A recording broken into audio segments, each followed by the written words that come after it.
Assalamualaikum warahmatullahi wabarakatuh. Hai teman-teman, kami dari kelompok 3. Di pertemuan keempat kali ini, kami akan mempresentasikan mengenai Social Security and Income Redistribution. Di sini saya akan menjelaskan mengenai Social Security. Apa sih Social Security itu? Jadi, Social Security atau yang biasa kita sebut dengan istilah jaminan sosial merupakan program yang dikeluarkan atau yang diselenggarakan oleh suatu negara guna mewujudkan perlindungan dan kesejahteraan bagi seluruh masyarakat di negara itu. Nah, selanjutnya, apa sih tujuan pemerintah ini menyelenggarakan program jaminan sosial?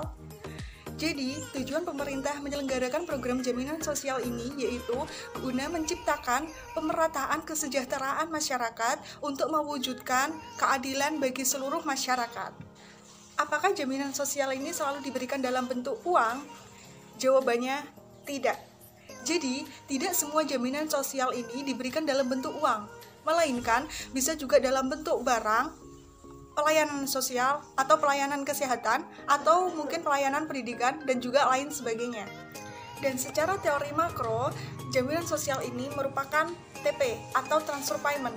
Jadi YD atau yang siap dibelanjakan sama dengan Y atau pendapatan dikurangin pajak dan ditambah TP atau transfer payment ini. Bentuk-bentuk jaminan sosial yang pertama ada jaminan kesehatan berupa subsidi kesehatan, BPJS, Paskes, dan lain-lain.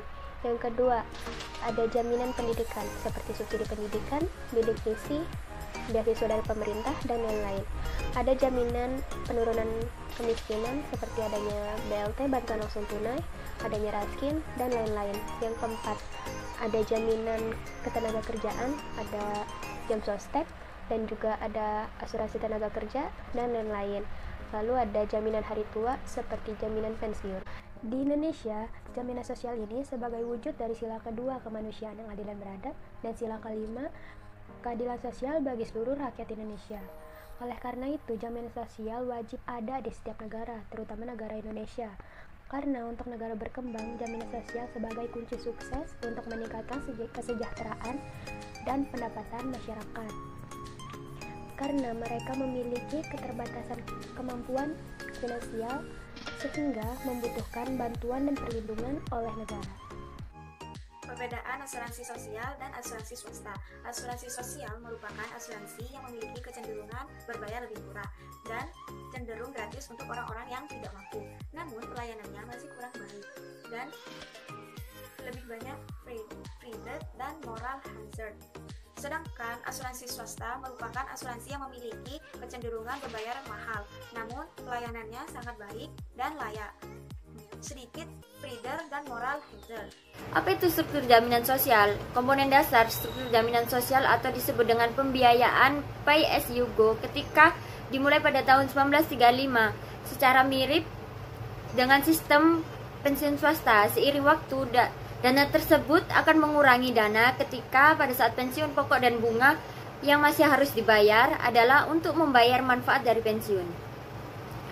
Ini dikenal sebagai rencana yang sepenuhnya didanai. Pendekatan ini segera dihapuskan pada tahun 1939. Sistem ini diubah menjadi pay as you go atau tidak didanai, di mana pensiun saat ini menerima manfaat dari pembayaran yang dilakukan oleh pekerja. Karena itu, setiap generasi pensiun didukung oleh pembayaran yang dilakukan oleh generasi pekerja yang ada, bukan dari dana yang dikumpulkan dari tahunan tersebut melalui pekerjaan atau pencairan. Lebih jelasnya, struktur jaminan sosial itu ada dua. Yang pertama, pay as you go dan transfer eksplisit. Pay as you go atau disebut pensiun menerima manfaat dari pembayaran yang dilakukan pekerja saat ini. Artinya, pajak yang dibebankan atau potongan yang dibebankan akan dibayarkan ketika sudah tidak bekerja. Yang terakhir yaitu transfer eksplisit, di mana jaminan sosial tidak hanya menerima asuransi untuk hidup lebih lama, tabungan seseorang. Itu juga transfer pendapatan lintas individu, kemudian diberlakukannya pendapatan keamanan tambahan atau disebut dengan SSI. Artinya jaminan sosial memberikan perlindungan terhadap konsumsi masa depan dan hal-hal yang bersifat aksidental, misalnya kecelakaan, sakit, dan lain-lain. saya akan menjelaskan mengenai dua hal, yaitu untuk yang pertama pengertian dari redistribusi pendapatan dan yang kedua pandangan mengenai redistribusi pendapatan itu sendiri. Baik, untuk yang pertama pengertian dari redistribusi pendapatan. Apa sih yang dimaksud dengan redistribusi pendapatan? Redistribusi pendapatan adalah pendistribusian kembali atau pendistribusian ulang pendapatan masyarakat dari kelompok kaya kepada masyarakat kelompok miskin. Redistribusi pendapatan ini dilakukan sebagai salah satu jaminan sosial yang dilakukan oleh negara kepada masyarakat. Mungkin di sini banyak yang menilai bahwa jaminan sosial yang merupakan pengeluaran publik ini sifatnya sia-sia. Namun tidak demikian, karena jaminan sosial merupakan investasi yang menguntungkan jangka panjang yang dilandasi oleh dua pilar utama, yaitu yang pertama pendistribusian pendapatan dan yang kedua solidaritas sosial. Oke, untuk yang kedua yaitu pandangan mengenai redistribusi pendapatan.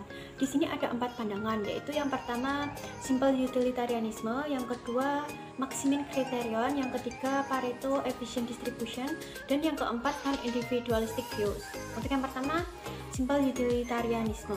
Pandangan ini menyatakan bahwa kesejahteraan adalah fungsi dari utility individu yang ada di dalamnya. Pada intinya, peningkatan utility dari tiap individu juga akan meningkatkan kesejahteraan sosialnya. Para filosofi yang menggunakan pandangan ini disebut utilitarian. Untuk pandangan yang kedua, maximin criterion.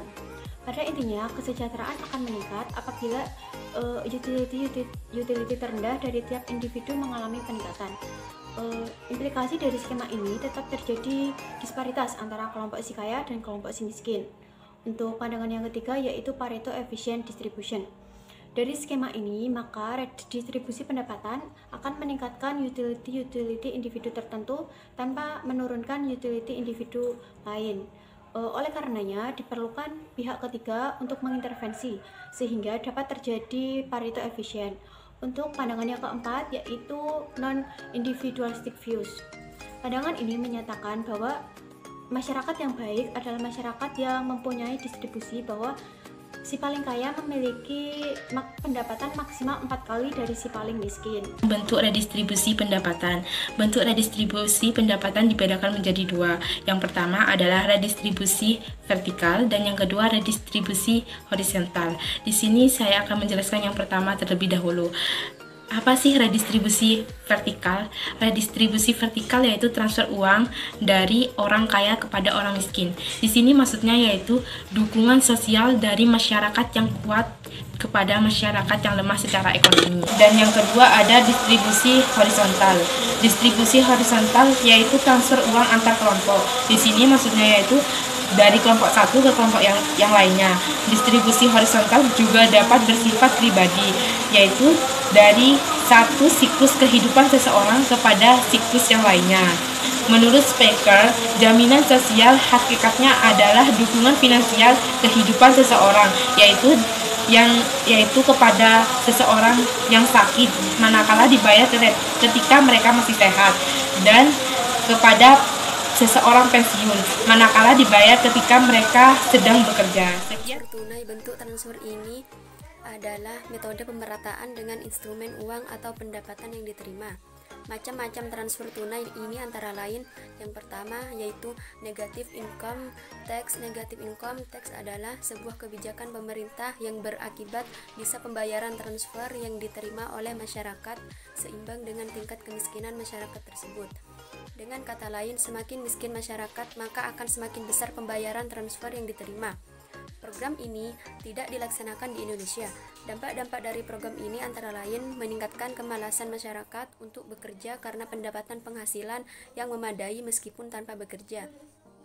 Munculnya anggapan ketidakadilan bagi masyarakat yang telah berpenghasilan relatif tinggi bahwa program ini dianggap tidak menghargai kerjasama, mengurangi insentif kerja, mengurangi tingkat upah neto, atau menciptakan welfare costs, terjadinya tax incidence. Yang kedua yaitu demogrant adalah bentuk transfer tunai berdasarkan demografi tertentu. Contoh program ini salah satunya adalah bantuan langsung tunai atau BLT. Yang ketiga subsidi. Upah subsidi, upah yakni dengan meningkatkan upah neto yang diterima pekerja. Program semacam ini dapat dilihat dari tanjungan-tanjungan yang diterima pekerja di semua sektor, khususnya pegawai negeri. Dampak dari program ini antara lain meningkatkan insentif kerja, memperkecil adanya welfare cost. Transfer barang program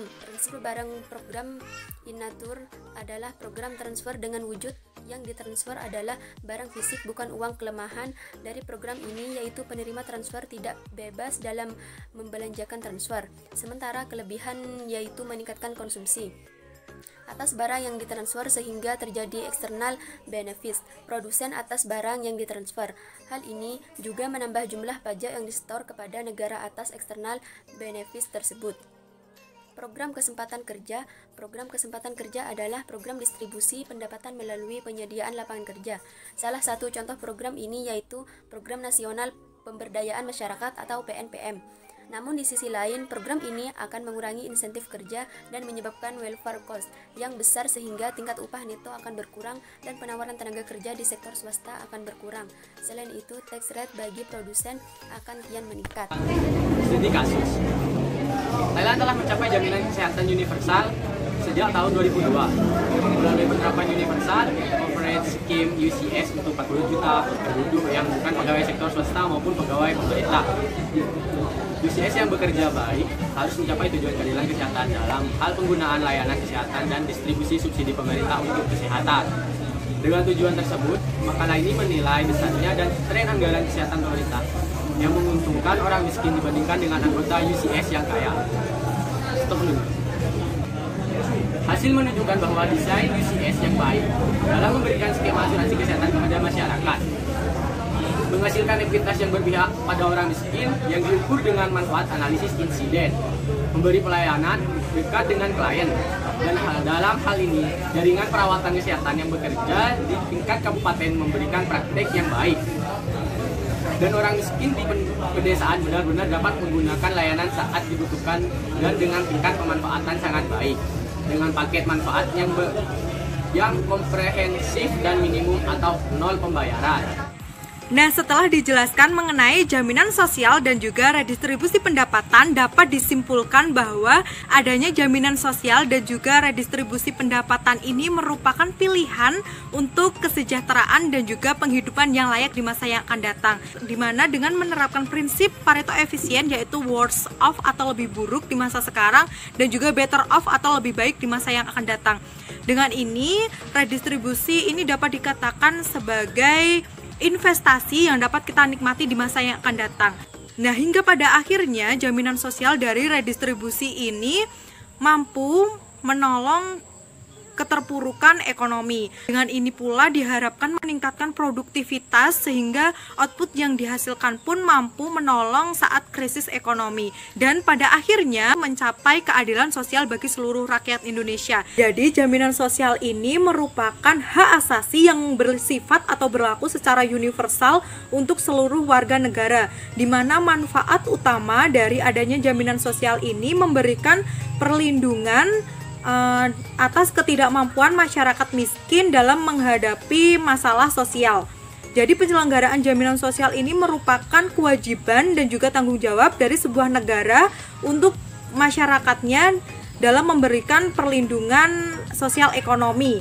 Dan juga jaminan sosial ini wajib memenuhi fungsi redistribusi dan juga mencakup kontingensi seperti pengangguran, inflasi, masalah kesehatan penting yang tidak dapat dijamin oleh pihak swasta yang mengambil keuntungan. Demikian dari kelompok kami, kurang lebihnya kami mohon maaf apabila ada kesalahan kata dalam penyampaian materi. Terima kasih banyak. Wassalamualaikum warahmatullahi wabarakatuh.